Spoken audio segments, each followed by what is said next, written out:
My name is Nick Vavas. I'm setting out on a journey through the Diocese of Brooklyn and Queens. My goal? To visit 8 parishes in one day and show you why we live in a city of churches. In case you missed it, here's what happened last time on City of Churches. I began my day-long journey through the Diocese of Brooklyn and Queens by visiting St. James Cathedral, the Bishop's Church in downtown Brooklyn. There, I met with Monsignor Strinkowski, who took me around and introduced me to the history of the diocese's oldest church. I then began making my way to my second stop of the day, St. Boniface. Hey everyone, thanks for joining me again. Now, the last time you saw me, I had just finished visiting the seat of the diocese, St. James Cathedral, and was off to St. Boniface, which is just a few blocks away. It's really not that far, so I decided to walk. Come on.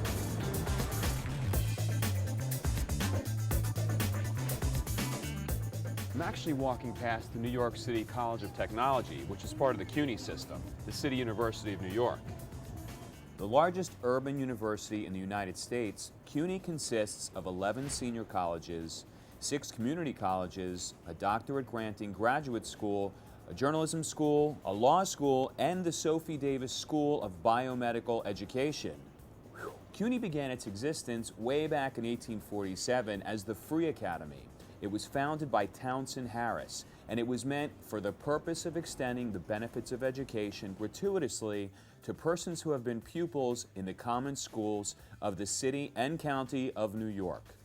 This Free Academy later became the City College of New York and eventually grew into the university system that it is today.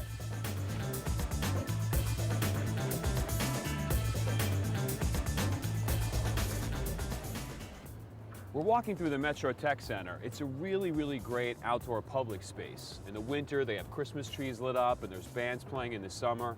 It's a beautiful and great place to take a break. But no breaks for us. We're off to St. Boniface.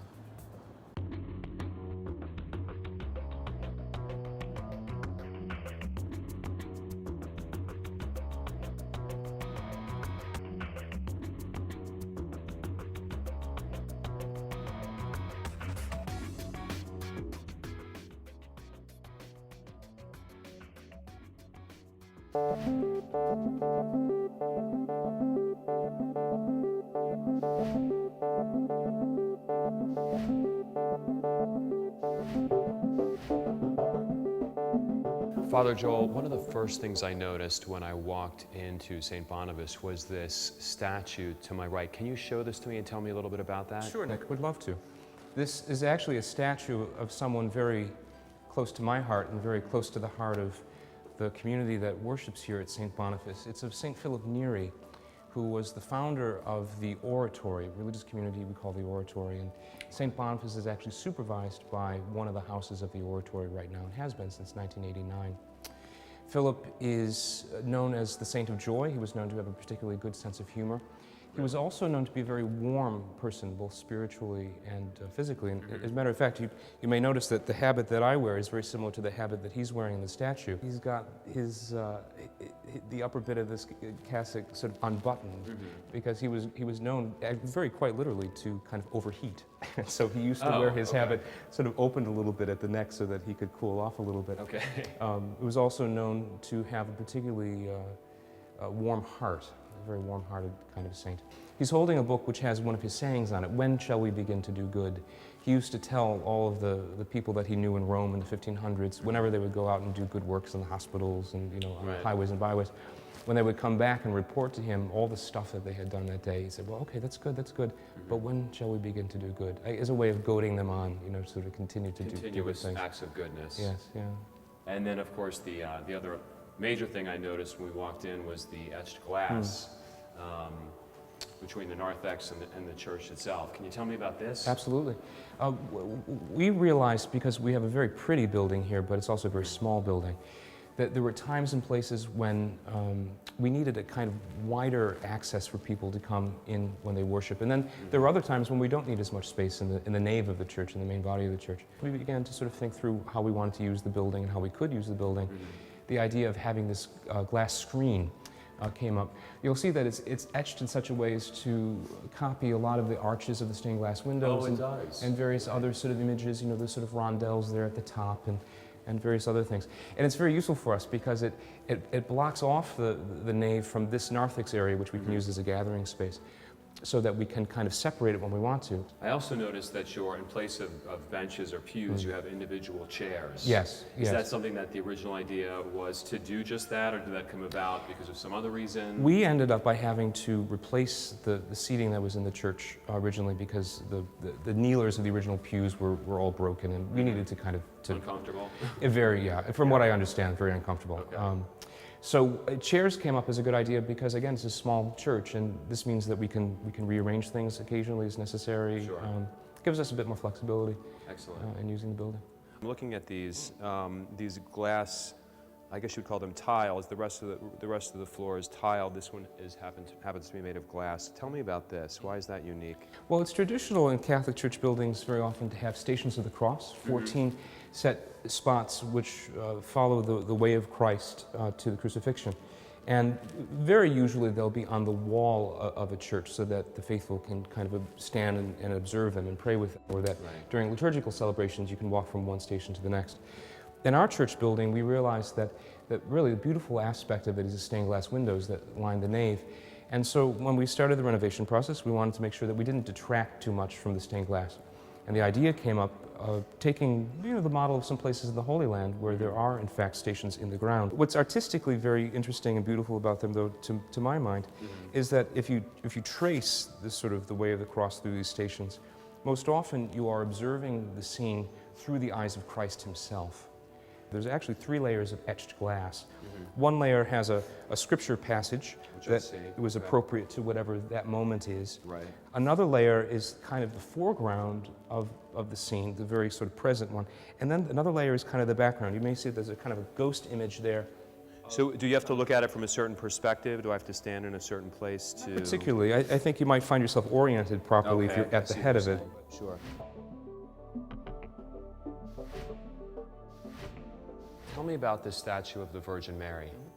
Also created by the same community of sisters who created the St. Philip statue. It's a kind of modern representation of a very traditional Gothic image of a Blessed Mother holding the Christ child kind of very presently in her arms like that. It almost looks like it's made of wood. It is wood. Is it carved wood? It is carved wood and then polychrome, so there's a sort of slight color treatment given to it, and made out of one single sort of log of wood, actually.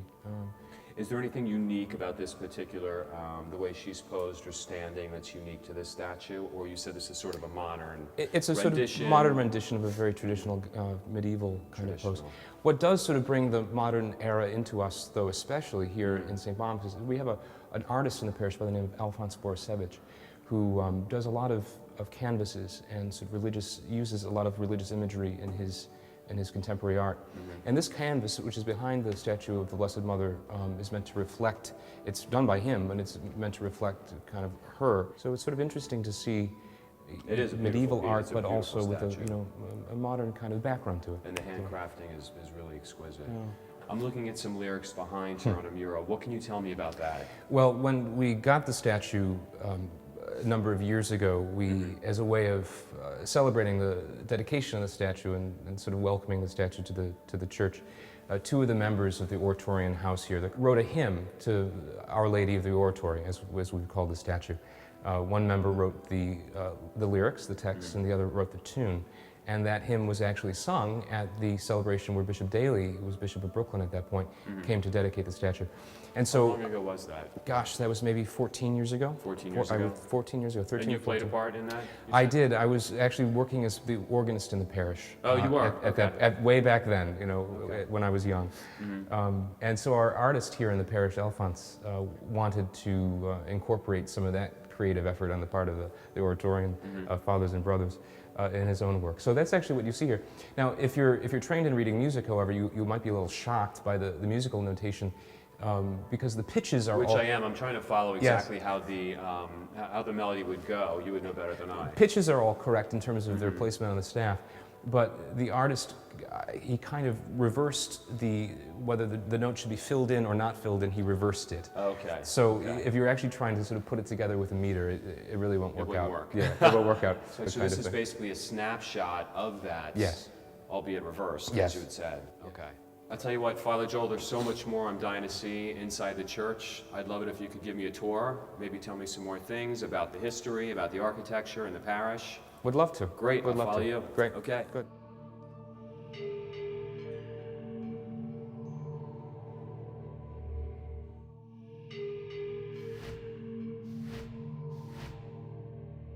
So St. Boniface was founded in 1854 as a parish. It was the first founded parish in the newly founded Diocese of Brooklyn. Okay. So it has a significance just because of its longevity. We've been around, the parish has been around for 154 years. Over 150 Yeah. years. Wow. And at that point, the parish was really established as a kind of national parish for German Catholics. There was not any other place where German Catholics were able to gather, where they could be preached to in German, where the kind of cultural background and historical background of parishioners like that could be put together. And in fact, the choice of Boniface as a patron of the parish was very significant, because Boniface is often referred to as the patron saint of Germany. He was a very interesting man in his own right. He died in 754. He was a Saxon, of the Saxon tribe, but born in England, and became a monk, eventually became a bishop, and then was sent back to Saxony to reconvert some of the tribes that had been Christians but then had reverted to paganism, and he went there and was martyred, in fact, in the midst of his career and his apostolate as a bishop. The building itself was from 1872. Wow. Designed by Patrick Keeley, who was a very famous church Famous architect, architects. neo-Gothic, Sure, cathedrals in sure. Buffalo and I believe Hartford, Connecticut, and Boston and various other places. So it was neo-Gothic. Would that be the style this was created in? Yes. Would you call this neo-Gothic? Absolutely, Okay. absolutely. So you have all this sort of Gothic arches as sort of artistic Yeah, motifs the and arches. various other things. And for Keeley, from what we know, theologically and spiritually to him, it was always important that the kind of height of a building, it draws the eye up, so it's sort of drawing the eye to Right. God. But then the focus of the sanctuary was always some representation of the crucifixion, because the Passion of Christ being so important for Catholic spirituality and Catholic sacramental understanding. So again, in our renovation of the building, we wanted to make sure that the crucifixion, the Passion of Christ, was something preeminent, and so we have that very beautiful and very large crucifix back there on the wall behind the altar. Again, the sisters from France who did for us the statue of the Blessed Statues Mother of and Narthex. and St. Philip, also the crucifix, and then the representation of Mary and of St. John, which are down here as well with the crucifix. That's a pretty traditional grouping to have in Gothic buildings or medieval buildings, where you'd have a crucifix and then the people who stayed with Christ to the very bitter end, his mother and his beloved disciple. Very often they're sort of grouped together in a little trio. And but again, it's that sort of polychromed wood. It's very dramatic. yeah. It's got an intensity to it. Yeah. And then, of course, this extraordinary organ. Yes, yes. that you can't help not notice. Yes. Tell me about Yeah. that. Well, it's actually, I won't call it a hand-me-down, but it was sort of, when the oratory was given care of this parish in 1989, the building was not in the greatest of condition, because the parish was struggling away very valiantly. But there weren't many people living in the neighborhood, and like many parishes in city centers, it can be difficult to keep up property. Sure. So one of the things that was missing from the building was there really was not any kind of organ appropriate for worship. So over the course of about, I believe, 7 or 8 years, we were able to buy off that organ on a kind of layaway plan through a friend of ours. It was actually an instrument installed in a Presbyterian church in New Jersey. It dates from 1964. And over the Really? course of 7 years, whenever we got money together, we'd send the organ builder a little bit of money, and he'd bring in a new rank of pipes. And now it's all complete and there. And acoustically, this building is very wonderful. I was going to ask you about that. The acoustics must be incredible with the high ceilings. Both for organ music and choral music. We also, the Oratorian parishes tend to, around the world, have a reputation for putting a lot of concern into the liturgy and worship. So preaching, for example, is very important in Oratorian parishes. Music is very important in Oratorian parishes, and we're very lucky here in Brooklyn to have such a wonderful music apostolate. And having an instrument like that organ helps us, to do that well. I would love a close-up look. If you could take me up there. Would love to show you. Really? That'd be Would great. love to. I'll follow you. That'd be terrific.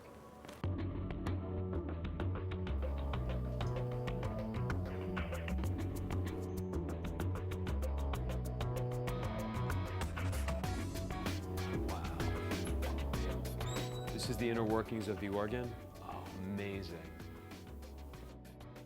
This is pretty much the best view. Absolutely would you say, is. from up here? Absolutely is. You get the chance to see everything here.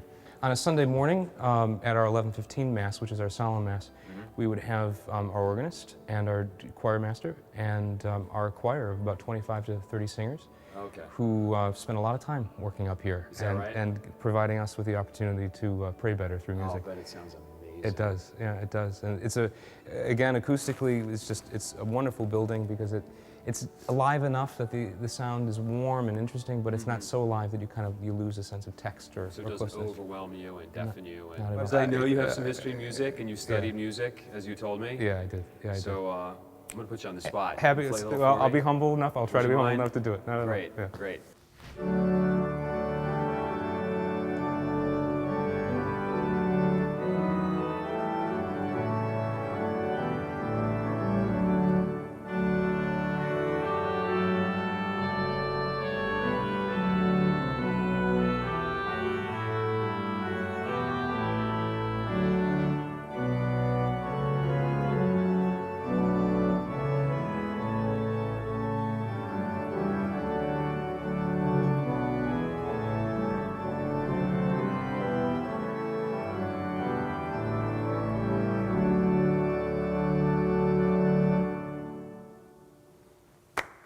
And you told me you're out of practice. Well, God's grace works sometimes, Yes, it does.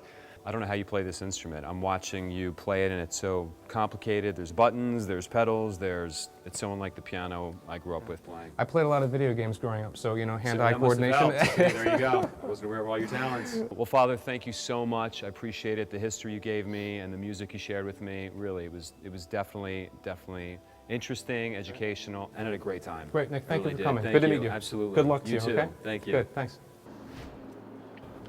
What a beautiful church with such a rich history. I'm so glad Father Joel was able to share it with us. Okay, my next stop is Our Lady of Mount Carmel, a 167-year-old Gothic gem, also known as the Mother Church of Queens County. Next time on City of Churches.